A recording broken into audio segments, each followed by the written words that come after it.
People make time for everything and everyone else in their life, but they never make time for themselves. If you go up to someone who you know and say, like, would you like to catch up for coffee? Let's do coffee. They're like, oh, I can't this week, but I can next week. How about Thursday, 7 p.m.? Perfect. I'll see you at this place. When was the last time someone is willing to take time out of their life to spend time with themselves? So if I wanted to get to know you, and we've had one dinner and we had a great conversation, we're spending time here. If I wanted to get to know you, I would have to spend time with you. We'd have to meet up for coffee, a glass of wine. If I really want to get to know you, maybe we meet up once a week. Every Friday night we go out for a glass of wine, we chat for a couple of hours. After a year, I'd get to know you really well, you'd get to know me really well. But it requires me spending time with you. So if you want to get to know yourself, you need to spend time with yourself. But in a way that you can inquire, right? So people say to me things like, oh, I walk my dog in the park, that's my time with myself. And you're like, no, it's not. That's you walking the dog. People go like, oh, I go for a jog, that's my alone time. No, that's you jogging, avoiding traffic, watching where you're stepping so you don't trip and fall over. Spending time with yourself is sitting down, closing your eyes, not interacting with the outside world, and actually going inside and having that conversation. The same conversation I would have with you and say like, hey Brian, so where did you grow up? You know, you said California, do you like to surf? No? Hate the water, love the water? Tell me, right? And people don't have that conversation, and because they don't have that conversation with themselves, they don't end up knowing what they want in life. Because they don't know what they want in life, they can't focus that finite amount of energy, and then they don't live a lifestyle that brings them happiness, and most people end up being unhappy. A couple of things I would say. One is simplify your life. Everybody's so busy. Everybody's got a lot of things to do. We don't actually have a lot of things to do. Right, we like being distracted because then we don't have to think about ourselves. And we don't have priorities in life. Most people don't have clear priorities in life.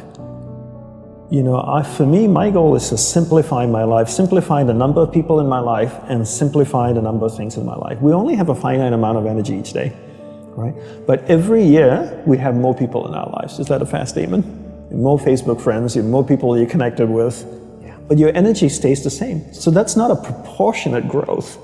If your energy is increasing every year proportionately with the number of things and people in your life, then we don't have to talk about this. But your energy level is the same. But the amount of people and things in your life are growing almost exponentially. So whereas that doesn't work.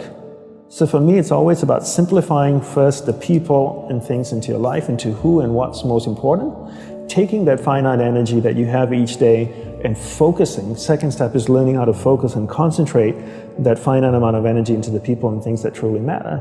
Now you start to create a lifestyle that you actually love because you're invested into people and things that matter. And the byproduct of that is happiness. And you said happiness is not a goal. Is that correct? Yes, happiness is not a goal. And if you ask most people, what do you want in life? They say, I want to be happy. Right? Would that be a fair statement? I mean, literally, it's in the U.S. Constitution, I think, the pursuit of happiness. The pursuit of happiness. Right. I always say you should never pursue happiness. Don't pursue happiness. Pursue a lifestyle where the byproduct of that lifestyle is happiness. So happiness comes as a byproduct. I spend time with the people that I love. What is my byproduct? I'm happy. I spend time with people I don't like. I'm not happy. So don't pursue happiness. Pursue a lifestyle that gives happiness. But in order to pursue that lifestyle, you need to be clear what you want in life. What's your purpose in life? And people don't know this because they don't spend any time with themselves. People think that the more you meditate, the better it is. So 20 minutes of meditation is not as great as 3 hours of meditation. And it's actually not how we work. For us, we believed in quality as opposed to quantity. We spent the whole day preparing to meditate. What comes before meditation? Concentration. Concentration comes before meditation. So you need to learn how to concentrate in order to meditate. And we believe that you can't meditate if you can't concentrate. So we spend the whole day focusing on concentration. So when I spoke with someone in the monastery, I spoke with another monk, I gave them my undivided attention. When I worked on my laptop, I focused on working on my laptop. When I swept the sidewalk, I focused on sweeping the sidewalk. So throughout the day, I'm practicing concentration. Now when I go to sit down to meditate, I'm really focused, and I can have a dynamic meditation session. And I always use the simple analogy of, take Usain Bolt, for example, the sprinter, right?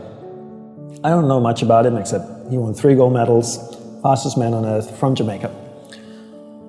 I can make an assumption, and tell me if I'm wrong, that his whole day is structured. That he eats the right kinds of food and drinks the right amount of water. He goes to the gym. If you look at the boy, he's ripped, right? Probably works out, runs every day, I'm sure, sprints, does all kinds of things. But his whole day is preparing him for 9.57 seconds or whatever it is his world record is, not the other way around. And people come up to me all the time, Brian, and they say, Dandapani, I'm so stressed out, I've got so much happening in my life. Do you think if I meditate for 5 minutes in the morning, it'll help my whole day? I'm going like, well, what are you doing the remaining 23 hours and 55 minutes? That's what I want to know. Because if you try to meditate for 5 minutes in the morning and the rest of the day you just live a chaotic life, that's not, it's a good start, but it's not really helping you. It's like eating a carrot in the morning and then eating hamburgers and fries all day and hoping to have a healthy diet. You have to understand that your whole day, your lifestyle is what's going to support your meditation practice at the start, and then your meditation practice grows, and then it turns around and supports your lifestyle. But not the other way around. You don't create a meditation practice to support your lifestyle. You create a lifestyle first, meditation second.